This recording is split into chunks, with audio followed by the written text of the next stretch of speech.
When I first started watching Vinland Saga, I expected a typical action story. Swords, battles, maybe a cool revenge arc. But I wasn't prepared for how deeply it would stay with me. Because behind the battles and the dramas, there's just something more disturbing.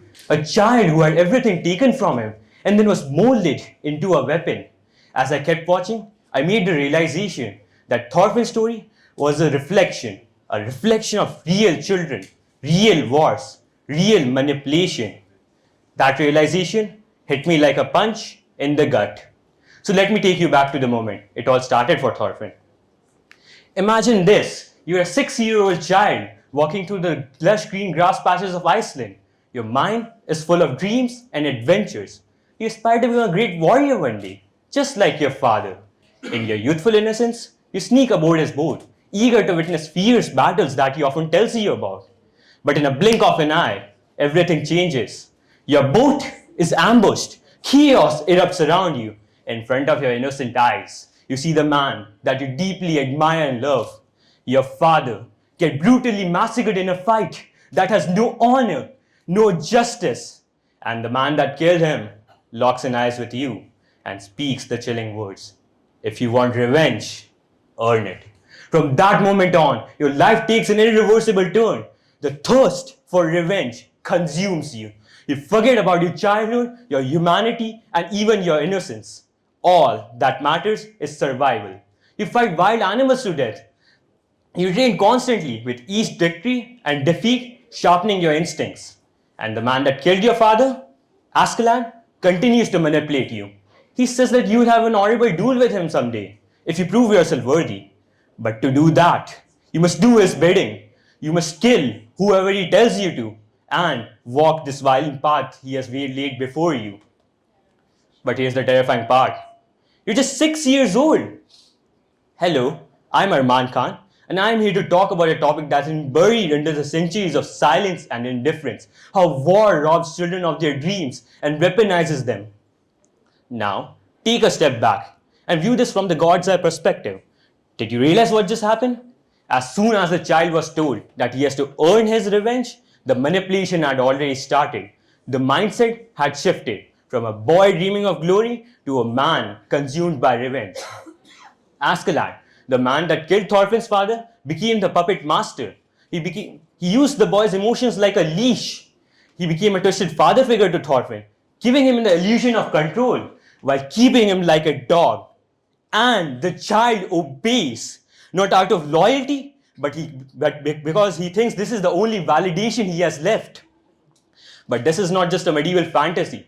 This is the reality happening across the world as we speak. Picture this. You wake up not to the sound of alarm clocks or your mother's voice, but to the deafening wail of air raid sirens and windows shattering. Your neighbors are gone. You don't know if you'll make it through the night or not. You can't afford to sleep peacefully because the moment you let your guard down, you may never wake up again. This is not fiction. This is reality. This is Gaza. This is Kashmir. This is Sudan. This is what children there live through every single day. UNICEF reports that there are over 250,000 child soldiers spanning across 20 different countries.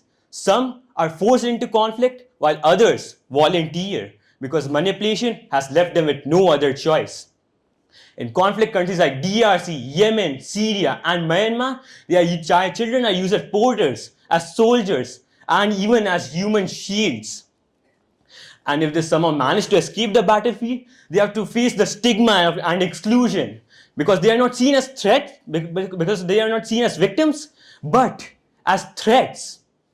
Children like Thorfinn begin to lose their empathy. Their survival becomes instinct. Survival becomes instinct. They are recruited by militant and revolutionary groups who promise them the one thing that they need, revenge, and give them twisted promises like fight for your country, die with honor. Sound familiar? When we remove politics out of the way and focus on raw humanity, the parallels become clear. Thorfinn lost his father. The Gazan children lost their homeland. Both lost something precious. Both were manipulated into violence. Both were told that this is the only way to get it back. And in that process, their empathy gone, their innocence destroyed. All that remains is a gaze, as hard as a monolith. Now, what do you do with a story like this? Do you cry? Do you weep? Do you look away? Or do you try to understand the very systems that make this nightmare possible? Because Thorfinn is a symbol, and behind every symbol are real stories, real wars, and real suffering. Now, that's a lot to process, so let's simplify. There are three core beliefs when we often see children in war. One, the cycle of revenge. Violence costs them everything, ethically and morally. Violence becomes the answer to pain. It becomes the reason to exist. It consumes them ever so completely that the identity starts to shift from one of hate and not hope. With every action, every step, every decision being a step towards retribution, they lose their ability to imagine peace, to emphasize, or to imagine a life without conflict. Because in their world, pain justifies pain, and violence is the only language that they understand and the only one that they speak.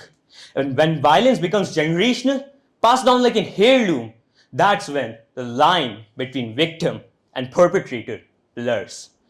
This is the true tragedy of war, not just the destruction of the present, but the poisoning of the future. Number two, the twisted honor.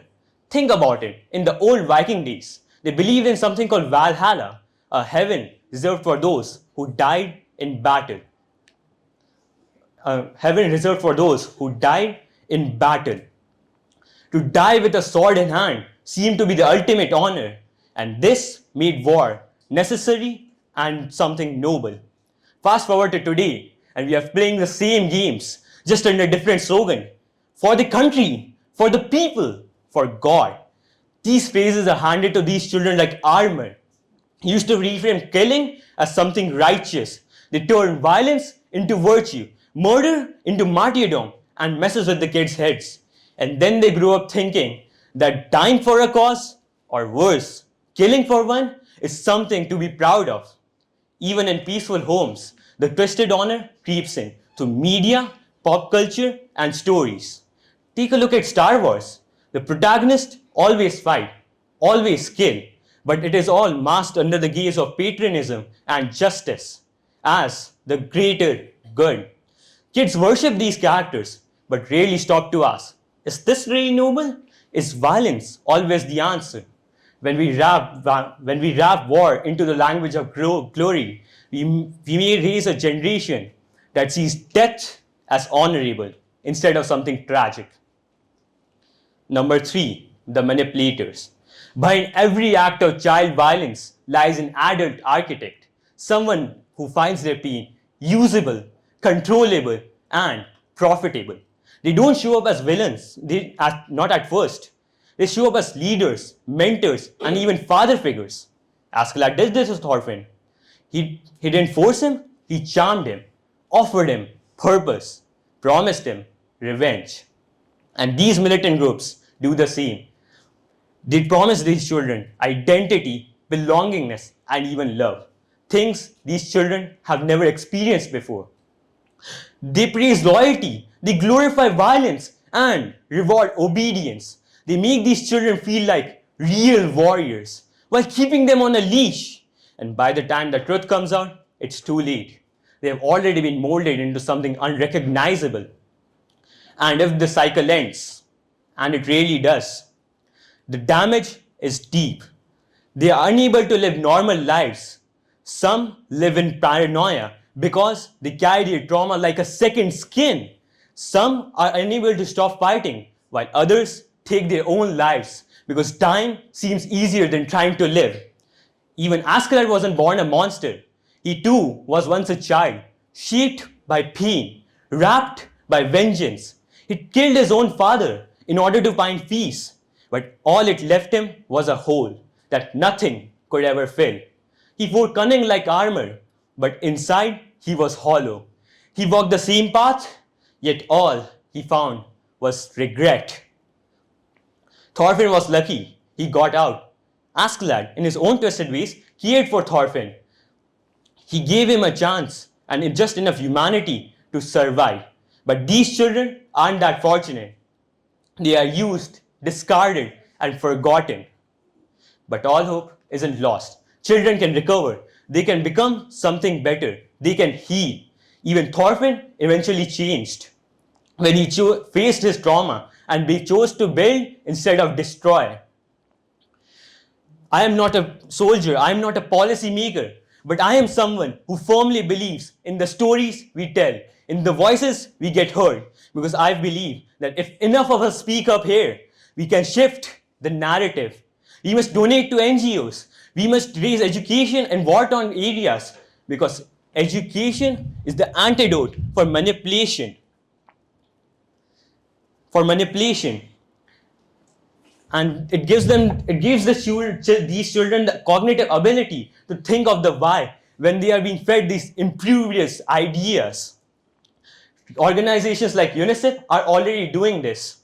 They are providing education to millions of children in war-torn areas, and the results are real. Take a look at Ismail Bey, a former child soldier from Sierra Leone. Look at him now. He's a human rights activist. Or Emmanuel Jal, a former child soldier from the Sudanian Civil War. He's now a famous artist, a famous musician. Their stories are a beacon to show that healing is possible, and these children can feel something beyond the cold weight of gunpowder and ammunition. Now I leave you with this. Are we going to let this millennia-old problem continue, or are we going to be the generation that ends it? That's all from me. Thank you.